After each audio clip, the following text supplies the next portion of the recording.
Welcome back to The Health Hunt, the podcast where we usually tackle the pillars of wellness, sleep, glucose, hormones, nutrition, all the fun stuff that reminds your body is basically a full-time job.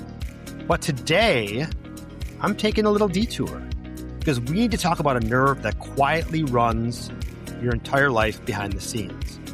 I am talking about the vagus nerve. And yes, I'll say it again, vagus nerve. And trust me, if you've never heard of it, you are absolutely not alone. Because to be perfectly honest with you, up until maybe a year ago, I had no clue what it was. I also want to be upfront about why we're doing this episode. This isn't just a random anatomy lesson. Over the past couple of years, I've dealt with things that were hard to explain. I talk about this in prior episodes, reflux, that fully didn't respond to fixes, nausea intermittently, without a clear trigger, fatigue that didn't match my sleep, brain fog, and then also this strange sense of imbalance where I don't feel dizzy, I just feel off. And so the frustrating part is everything is kind of normal on paper. When I started learning more about the vagus nerve, it was one of the first times where all of those symptoms kind of lived under one roof and made sense. This is your mind-body superhighway. And if it's not working properly, you feel it in about 14 different weird ways. Totally agree. So let's buckle up and get right to it. We may or may not observe the speed limits here. Yeah, I have some funny stories about that. But first, the Health Hunt podcast is for informational and entertainment purposes only. We're not medical professionals, and nothing shared should be considered medical advice. Always consult your healthcare provider before making changes to your health. Let's go to Vegas. That was very Micro Machines. I like when you do the disclaimer. That was good. Big fan. So what is the vagus nerve? Wow. This could be a t-shirt. Vagus nerve will be said a lot during this, obviously. Let's keep this super simple because I never pretend to be a health practitioner, as you know. That's great because our lawyers are constantly reminding us that we can't pretend to be medical professionals. Although I think secretly I want to be. You do. No doubt. It just freaks me out. So I can't say I'm not a health practitioner enough. So the vagus nerve is the body's main communication cable between your brain and your major organs. If you don't believe me, go Google this and get some visuals and you'll see exactly what I'm talking about. It runs from the brainstem down to your throat, lungs, heart, stomach, and gut. Okay, and for anyone Googling this very important nerve or trying to have a deep conversation with ChatGPT, please note the spelling. This is not Vegas, as in Las Vegas, which is also my least favorite place in the world. This is Vagus, Vagus. I feel like Vegas is a hit or miss with people. Like they either love it or hate it. Yeah, I mean, I've been there way too many times, including a marriage. So it's just, I don't know. I have no need to go back there. But anyway, I digress. Okay. Well said. So think of your internal Wi-Fi network as your vagus nerve. It coordinates with digestion, breathing rhythm, heart rate variability, which is a very interesting topic, stomach emptying, inflammation control, mood, immune response, cognition. So basically, all the things. Exactly. All the things. The vagus nerve is the overworked, underpaid, and the unsung hero of your health. And when it's dysregulated, things don't fall apart dramatically. They just get kind of weird. I think I'm a little weird. Shout out to all the weirdos. But I get why we want to limit weirdness in the body. So like with the vagus nerve, you don't feel sick, you feel off. You don't feel anxious, you feel wired but tired. And you don't feel dizzy, you feel unstable, but not like the room is spinning. This nerve controls a lot more than people think. And I suspect this is contributing to my symptoms as well. Which is fascinating. Now, just a guess. I mean, obviously, when you have all of these symptoms, any number of things can be the culprit, but the vagus nerve seems to be eerily similar to what I'm seeing with my symptoms. So how does the vagus nerve affect different systems? So again, I'll do some analogy. The vagus nerve is like the customer service hotline of the body. If it's functioning well, you feel grounded. If it's irritated or underperforming, you feel symptoms everywhere but have no idea why, which is basically where I'm at. Let's break it down. So digestion and GER, I mentioned. The vagus nerve coordinates stomach emptying. So when it's sluggish, you can get reflux, bloating, nausea, burping, and slow digestion. I have all of this. But when the vagal nerve signaling is weak, the stomach doesn't empty efficiently. Acid doesn't move down, it creeps up. That reframed my GERD completely. It wasn't just about stomach acid, it was about nervous system signaling. So maybe this is the culprit. I'm not sure, but maybe it is. Yeah, and I'm a hard no and a big no thank you to all of those things. So if the vagus nerve can fix that, yay. With gut-brain connection, about 80% of vagus nerve signals go from the gut to the brain. So if the gut is inflamed or stressed, your brain fogs over. Makes sense. Well, how that works doesn't make sense to me, but the end result makes sense to me, and that you get brain fog. So this could explain why my brain fog felt different than just being tired. It wasn't I needed more coffee. It was my thoughts feel delayed. When your gut is inflamed and your vagus nerve is dysregulated, your brain pays the price, even if the labs look fine, which is my case. My biomarkers look good, but I just don't feel right. And we all want to feel better. It's frustrating. And this is one of the reasons that we have this podcast. There's been so many times where we just don't feel well. We're not dying. I do have my acute chronic pain issues, but there's times where I feel off. And it's frustrating. You can't really operate optimally when you just don't feel good. I totally agree. And I think that everyone or a lot of people listening or otherwise, all the symptoms I mentioned, they have some of them or all of them. And they're just kind of accepting them or not solving for them. And so looking at this and understanding vagus nerve could possibly be an avenue that they could look down and learn more about and self-educate about. So hopefully that's what they do here. So mood and stress, the vagus nerve tells your body you're safe, calm down. Low vagal tone means you're stuck in fight or flight, even when nothing is wrong. I gotta believe that has something to do with my fight or flight for sure. This could account for my wired but tired phase. My body acted like there was a bear in the room when there wasn't. So what you're just describing is a very hot topic. It's probably how I found vagus nerve in the context of what I was searching and why the algorithms were showing it to me. This is like classic nervous system dysregulation. Whenever you talk about the fight or flight, your body feeling safe versus not safe, that's what we're talking about. And, in a lot of the mind-body work that I'm doing, and I think sort of across a lot of spectrums of medicine these days, nervous system is a very hot topic because of the importance of sort of how it all ties together. Makes a ton of sense and it's becoming very much real for me. And so we will definitely have to keep talking about this, pushing this to people. So balance and that, in quotes, off feeling, the vagus nerve works closely with the brainstem, as I mentioned. If its signaling is disrupted, you may feel slightly unsteady, even though your inner ear is perfectly fine. This matters for anyone who says, I'm not dizzy, I just don't feel steady. And this is totally me. I could exercise, walk, function, but something feels misaligned during my day. Learning the vagus nerve's role in balance finally made that sensation make sense. And I will be looking into this further as to whether this could be the agitator of all this. I think I need to look into this more deeply as well, because I've talked about this before, but I've suffered from nausea and this sort of feeling of dizziness, but like exactly what you described. I'm not actually dizzy. The room is not spinning. I don't think I'm going to fall over, but something is just off in terms of not even my balance, but I like you said, something feels off. So it's something I need to look into. I think for me at its worst, it's the appearance or the feeling that I'm off balance. Even though I'm walking straight, I don't think I am. And so it's kind of like, it's a weird sensation that I'm looking into, but certainly like, God, if I woke up and the room was spinning, wow. For people who have that issue, I feel for you. That would be horrible.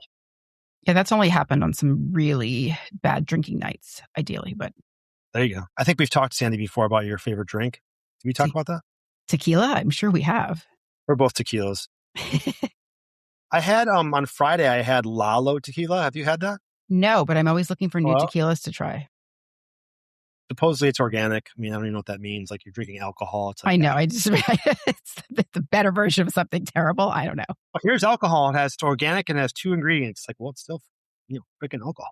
I keep seeing ads for So I understand non-alcoholic. I mean, we're diverting here, but I just want to say that I understand non-alcoholic beer because I think people drink beer almost like a soft drink or something like that. But now I'm seeing ads for non-alcoholic hard liquor, which just doesn't make sense. Because I do like the taste of tequila, but I don't think that I want it in a vacuum without the alcohol.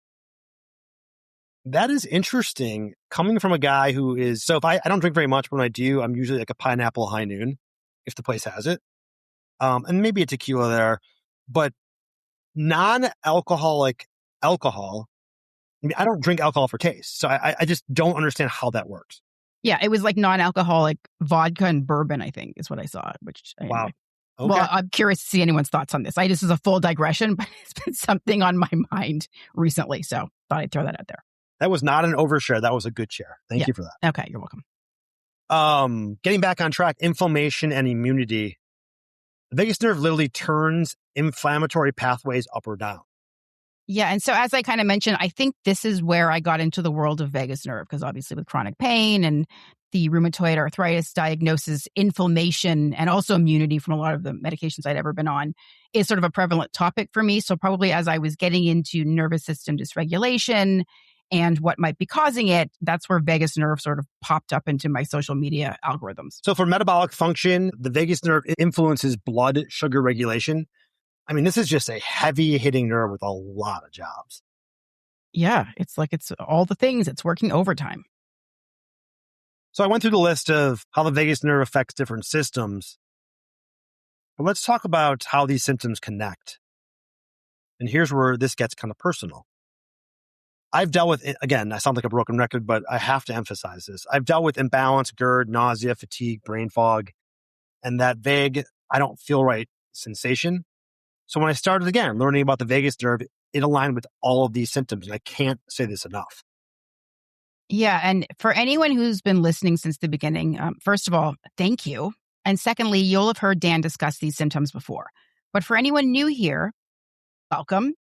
And then secondly, if you'd like to learn more about Dan and I and our personal stories so you kind of have a better understanding of why we're so invested in the topics that we bring to you, check out episodes 2 and 3 of the podcast where we really get into our why. Okay, back to vagus nerve. Yes, back to the vagus nerve and the neck, the connection no one talks about.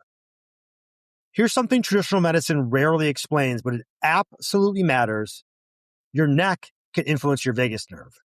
If you have spinal stenosis, cervical degeneration, disc issues, bone spurs, or chronic posture-related tightness, vagal signaling can be affected. It is my understanding that the vagus nerve passes through the upper cervical region, the same area where many people develop age or posture-related changes. I've had neck tightness, posture strain, structural issues show up on my imaging. Sandy, I know you have as well. Nothing catastrophic. I mean, it's not good, but certainly enough to matter. And when you understand this nerve runs through all of those areas, it reframes how you think about treating it moving forward. So it's not something is wrong with me, but it's something maybe interfering with my communication. Yeah, it's interesting that you bring up the neck because I talked about this in episode 3 about sort of my story, but I had two, when I was, I think 12 or 13, I had 2 very bad horseback riding accidents where I was thrown off and once it resulted in a concussion.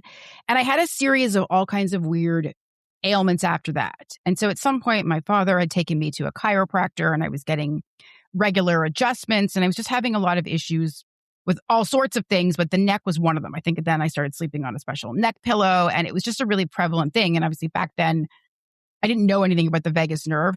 As we're sort of talking about these topics and as I had learned more, when I got into vagus nerve, when I heard about it, it was so compelling that I listened to an entire audiobook on the topic. And so reflecting back is, again, as you're stressing the importance of how it relates to the neck, it sort of makes a lot of sense in terms of the symptoms that I was having. It makes a lot of sense. And it's very interesting with the horseback. I don't think I knew that. Maybe I did. Go back and listen to the episode. I'm sure I talked about it. Fair enough. So why traditional medicine never talks about the vagus nerve? If the vagus nerve is this important, as we've talked about here, why does traditional medicine barely mention it? Because it doesn't belong to one specialty. GI doctors handle digestion. Neurologists handle nerves. Cardiologists handle heart rhythms, and psychiatrists handle mood. By the way, just as an aside, I just learned the other day, there's over 100 subspecialties of doctors. within the specialist field. And so I didn't talk know about, that. talk about fragmentation and siloed. These doctors only know like the lane that they know. And the vagus nerve happens to touch all of them. So not one of these doctors owns it. And I'm guessing, I don't know this, but I gotta believe in medical school, they're really not learning about vagus nerve and how to, talk about that with their patients and diagnose it as to whether this is an issue. So I don't think the medical system failed. I think the system just isn't built to connect the dots across these specialties. And so now that I've accepted this, I stopped chasing single symptoms and started supporting the system underneath them, which is a core tenet of the health hunt. There's also no drug for fixing the vagus nerve. Meanwhile, in wellness, neuroscience, breathwork, and functional medicine, the vagus nerve is basically what we call Taylor Swift. Everyone is talking about it. So functional medicine, go you. I can't think of a time where any medical professional has ever asked me, "Hey, Sandy, how are you feeling? How's that vagus nerve doing?" But if you've gleaned anything from this conversation, you might agree it's a conversation worth having. So in fact, I might start texting Dan on a regular basis and just checking in on his vagus nerve. How do you feel about that, Dan? I would like that. I think that would be very Okay. kind of you. Vagus nerve check-ins, another new thing we are starting here. Sounds good. Text your friend. Ask about their vagus nerve. So how do we improve vagal tone? So let's get practical here. I think we are up to 10 to 20 listeners. How do we improve your vagal tone? So t-shirt time. Slow breathing. We're doing the 4-7-8. We've talked about this. We don't even need to explain it because if you listen to other episodes, you're fully aware of what the 4-7-8 is. Cold exposure. Cold on the face triggers the dive reflex, activating the vagus nerve and shifting your system into calm mode. This is really cool. It is. And I have tried this. And the way that I did it was at the end of my shower, I would take a cold shot. So I would turn the water down to cold. And I was doing it fairly consistently, but I am a giant baby about anything. I hate being cold. I mean, we had a cold spell here in Florida and my heat was on for a month and I loved every minute of it. And, but I really hated it so much that I stopped doing it. I started to dread the shower because I would fast forward to the cold shot. And so I have taken a break on that. I maybe could try it again, but it should be clear to all of our listeners that I am not going to be jumping into a cold plunge pool anytime soon, even though I know it's got great health benefits, probably in part for the vagus nerve, but no. Sandy mentioned the weather in Florida, and I am from Wisconsin, and she's from Canada. Toronto, Canada, so a cold area as well. My blood has totally thinned moving down here. And so there is a real thing called Florida cold when it's like 60 or 65 degrees and windy. It honestly is chilly.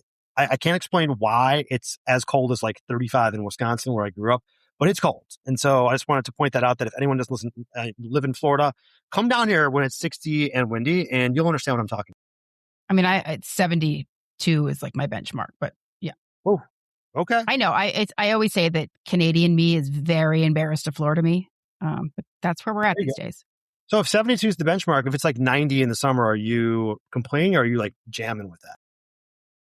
I don't mind it. People always complain about the summer here. It's not memorable to me. It doesn't bother me. Okay. Good to know. That's actually a really good way of looking at it. Let's go to humming or gargling.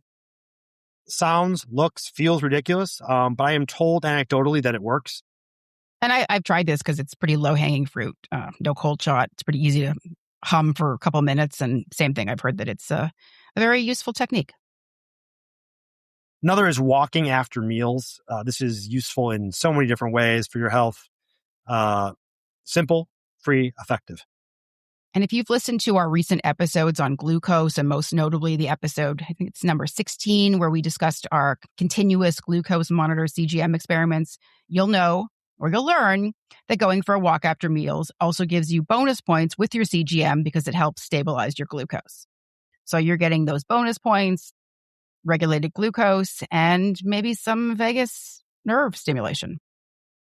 Bonus points, bonus stickers. Love it. So light cardio, eating slower, and then anecdotally, and maybe there's something to laughter and social connection. I like that. I don't make New Year's resolutions, but I do sort of have a general goal of knowing that I want to have more fun this year and like always going into the future. So again, more bonus points that not only will it cause greater joy in my life, ideally, but my vagus nerve will be happier. I think those are things we want. We think we're pretty hilarious over here at the Health Hunt. Ideally, some of you also think the same thing. So keep listening and let us stimulate your vagus nerve. We're practically medicine. So a couple more here. We have good sleep. That is a hot topic. Again, if you're a regular listener, as you know, we talk a lot about sleep on this podcast. So if that's you and you're having a sleeping issue, we recommend you going back and checking out some of these episodes because your vagus nerve will thank you. Finally, and this is super interesting to me, I'm very curious about this, but not experienced, is devices that stimulate the vagus nerve. My social media has been throwing these in my face probably for a couple of years now, probably since the first time I even had a thought or looked up vagus nerve. So because I think I need all of the things immediately and because Amazon delivers things same day, I purchased a device that attaches to the wires of my TENS machine. And slightly off topic, but just so you know, a TENS machine is a small battery-operated portable device that's used to relieve pain. It sends like a low voltage electrical currents through these pads that attaches to the skin. And a lot of people, like myself, use them for typically lower back pain, but you could sort of use it really on any part of your body. But I bought a device that connects to the wires that you would normally collect these little pads to. You strategically place them to stimulate the vagus nerve. Full disclosure, again, I bought this in a moment of thinking I desperately needed it or life would end. And then I never used it. I don't know if I was scared of it or if I didn't know what to do with it, but it's in a drawer. And so now I'm kind of motivated to dig it out. But again, this is maybe a little bit insight into me. Get excited about things, don't always follow through.